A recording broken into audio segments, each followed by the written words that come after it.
Notifications ലഭിക്കുന്നതിന് വേണ്ടി subscribe button click ചെയ്ത് ബെൽ ഐക്കൺ പ്രസ് ചെയ്യുക.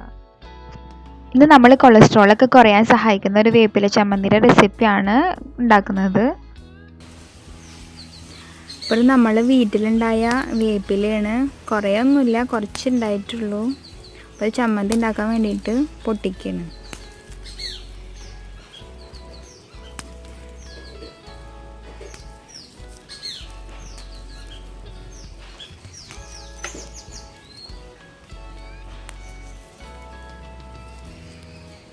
വേപ്പില ഇതുപോലെ നല്ലോണം തഴച്ച് വളരാൻ വേണ്ടിയിട്ട് നമ്മൾ മീൻ നന്നാക്കി കഴിഞ്ഞിട്ടുള്ള ആ വെള്ളം ഉണ്ടല്ലോ, വേസ്റ്റ് വെള്ളം, അത് ഇതിൻ്റെ അടിയിൽ ഒഴിച്ച് കൊടുത്താൽ മതി.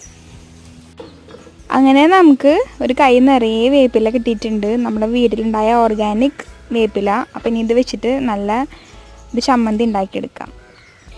ഇന്നത്തെ കാലത്ത് ഇപ്പോൾ എല്ലാവർക്കും കോമൺ ആണ് കൊളസ്ട്രോൾ എന്ന് പറയുന്ന സംഭവം. അപ്പോൾ നമുക്ക് എങ്ങനെ ഈ ചമ്മന്തി കഴിച്ചുകൊണ്ട് എങ്ങനെ കൊളസ്ട്രോളിനെ നമുക്ക് കൺട്രോൾ ചെയ്യാം. മുഴുവനായിട്ട് കൊളസ്ട്രോൾ പെട്ടെന്ന് പോകുന്നില്ല, പക്ഷെ ഇത് റെഗുലറായിട്ട് കഴിക്കുകയാണെങ്കിൽ നല്ല ചേഞ്ച് ഉണ്ടാവും.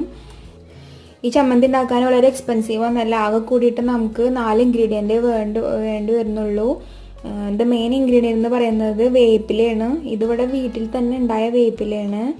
അതാണ് ബെസ്റ്റ് എന്ന് പറയുന്നത്. കാരണം നമ്മൾ ഷോപ്പിൽ നിന്നൊക്കെ വാങ്ങുമ്പോൾ അതിൽ വിഷം ഉള്ള സാധനങ്ങളൊക്കെ അടിച്ചിട്ട് കഴിക്കാൻ നമുക്ക് പേടിയാണ്. അപ്പം നല്ലോണം വിനാഗിരിയിലും അതുപോലെ മഞ്ഞളിലും ഒക്കെ ഇട്ട് വെച്ചതിന് ശേഷം മാത്രം കഴിക്കാൻ ശ്രമിക്കുക. നമ്മുടെ നെക്സ്റ്റ് ഇൻഗ്രീഡിയൻ്റ് എന്ന് പറയുന്നത് വെളുത്തുള്ളിയാണ്, ഗാർലിക്. ഇത് ആകെ 2 എണ്ണ എടുക്കുന്നുള്ളൂ. അമിതമായിട്ട് എടുത്തിട്ടുണ്ടെങ്കിൽ എരിവ് കൂടുന്ന കാരണമാണ് വെറും 2 എണ്ണ മാത്രം എടുത്തിട്ടുള്ളത്. ഇനി കൂടുതൽ എരിവ് ഇഷ്ടമുള്ളവർക്ക് അത് കുറച്ചും കൂടി ഇടാം. പിന്നെ ഇവിടെ ഞാൻ ചുവന്നുള്ളി എടുത്തിട്ടുള്ളത് ഒരു ടേസ്റ്റിന് വേണ്ടിയിട്ടാണ്. നെക്സ്റ്റ് നമ്മളുടെ എല്ലാ റെസിപ്പിയിലും ഉപയോഗിക്കുന്ന സോൾട്ട്, നമ്മളുടെ ഉപ്പ്. ഇതിൽ ഉപ്പ് ചേർക്കാൻ ശരിക്കും പാടില്ല, പക്ഷേ എന്തെങ്കിലും ഒരു ടേസ്റ്റ് ഉണ്ടെങ്കിൽ നമുക്കിത് കഴിക്കാൻ തോന്നുള്ളൂ. അപ്പോൾ ഉപ്പ് ചേർത്ത് കൊടുക്കുക. മാക്സിമം നമ്മൾ ഈ ഉപ്പ് ഒഴിവാക്കിയിട്ട് ഈ ചമ്മന്തി ഉണ്ടാക്കിയിട്ട് കഴിക്കാൻ ശ്രമിക്കുക. അപ്പോൾ ഇതെങ്ങനെ ഉണ്ടാക്കാമെന്ന് നമുക്ക് നോക്കാം. അപ്പോൾ ഫസ്റ്റ് ഞാനൊരു മിക്സർ എടുത്തിട്ടുണ്ട്, ഇതൊരു സ്മോൾ ജാറാണ്. നെക്സ്റ്റ് ഇതിലേക്ക് വേപ്പില ഇട്ട് കൊടുക്കുക. ഇത് ഒരു കൈ നിറയാണ് എടുത്തിട്ടുള്ളതിന് പ്രത്യേകിച്ച് അളവൊന്നുമില്ല വേപ്പിലക്ക്. അത് എത്ര ആൾക്കാർ കഴിക്കുന്നുണ്ടെന്നുള്ളതിനനുസരിച്ചിട്ട് ചേർത്ത് കൊടുക്കുക പാകത്തിന്. നെക്സ്റ്റ് ഇതിലേക്ക് വെളുത്തുള്ളി ഇട്ട് കൊടുക്കുക, 2 എണ്ണം. നെക്സ്റ്റ് ചുവന്നുള്ളി 1 എണ്ണം. നെക്സ്റ്റ് നമ്മൾ ഉപ്പിട്ട് കൊടുക്കുക. ഇനി ഇത് ഇതേപോലെ അരച്ച് കിട്ടുക എന്ന് പറയുന്നത് വളരെ ഈസി അല്ല, കാരണം ഇതിൽ നമ്മൾ വെള്ളം ഒഴിച്ചിട്ടില്ല. അപ്പോൾ ഒന്ന് അറിയാൻ വേണ്ടിയിട്ട് മാത്രം ഒരു തുള്ളി വെള്ളം ഒഴിച്ച് കൊടുക്കുക.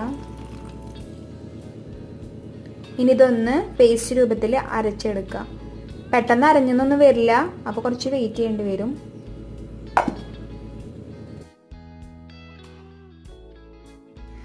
അങ്ങനെ നമ്മളുടെ ചമ്മന്തി അരച്ച് കഴിഞ്ഞിട്ടുണ്ട്. ഇത് തുറന്ന് നോക്കാം. കംപ്ലീറ്റ് ഓൾമോസ്റ്റ് നമ്മൾ ചമ്മന്തി അരഞ്ഞിട്ടുണ്ട്. ഇതിൽ അല്പം വെള്ളം കൂടിപ്പോയി തോന്നുന്നു. അപ്പോൾ വെള്ളം ഒഴിക്കുമ്പോൾ കുറച്ച് ഒഴിക്കാൻ വേണ്ടി ശ്രമിക്കുക. ഇനി ഇതൊരു പാത്രത്തിലേക്ക് മാറ്റി കൊടുക്കാം. നമ്മളുടെ ചമ്മന്തി ഇപ്പോൾ ഒരു പാത്രത്തിലേക്ക് മാറ്റിയിട്ടുണ്ട്. ഇനി ഇതൊന്ന് ടേസ്റ്റ് ചെയ്ത് നോക്കാം. സത്യം പറഞ്ഞാൽ നല്ല ടേസ്റ്റ് ഉണ്ട്, ഞാൻ നോണ പറയുമെന്നല്ല. അപ്പോൾ ഉണ്ടാക്കി നോക്കിയാൽ എല്ലാവർക്കും മനസ്സിലാവും. ഉപ്പ് ഇട്ട കാരണമായിട്ട് കൂടുതൽ ടേസ്റ്റ്. അപ്പോൾ മാക്സിമം ഉപ്പ് ഒഴിവാക്കിയിട്ട് വേണം എല്ലാവരും കഴിക്കാൻ. കൊളസ്ട്രോളൊക്കെ ഉള്ള ആളുകൾ, അല്ലാത്തവർ ഇത് കഴിക്കുന്നത് നല്ലത് തന്നെയാണ്. ഇത് കഴിക്കേണ്ടത് എങ്ങനെയാണെന്ന് വെച്ചാൽ നമ്മൾ ഉച്ചയ്ക്ക് ഫുഡ് കഴിക്കുന്നതിൻ്റെ മുൻപായിട്ടാണ് ഇത് കഴിക്കേണ്ടത്. അല്ലാതെ ചോറിൻ്റെ കൂടെ അങ്ങനെ ഒന്നിൻ്റെ കൂടെ ചേർത്തല്ല കഴിക്കേണ്ടത്. ഇനിയിപ്പോൾ വെറുതെ കഴിക്കാൻ കഴിയാത്തവർ ചോറിൻ്റെ കൂടെ കൂട്ടി കഴിക്കുക, വേറെ നിവൃത്തിയൊന്നുമില്ല. അപ്പോൾ ഇതെല്ലാവരും വീട്ടിൽ ട്രൈ ചെയ്ത് നോക്കുക. ദെൻ എല്ലാവരുടെ അഭിപ്രായങ്ങൾ പറയുക. നിങ്ങളുടെ അഭിപ്രായങ്ങളൊക്കെ എനിക്ക് മെയിൽ അയക്കുകയോ അല്ലെങ്കിൽ അതിൻ്റെ അടിയിൽ, ഈ വീഡിയോയുടെ അടിയിൽ കമൻറ്റ് ചെയ്യുകയോ ചെയ്യുക. പിന്നെ വീഡിയോ ഇഷ്ടമായാൽ ലൈക്ക് ചെയ്യുക, പിന്നെ എല്ലാവർക്കും ഷെയർ ചെയ്യുക. ദെൻ ചാനൽ സബ്സ്ക്രൈബ് ചെയ്യാത്തവർ സബ്സ്ക്രൈബ് ചെയ്യുക.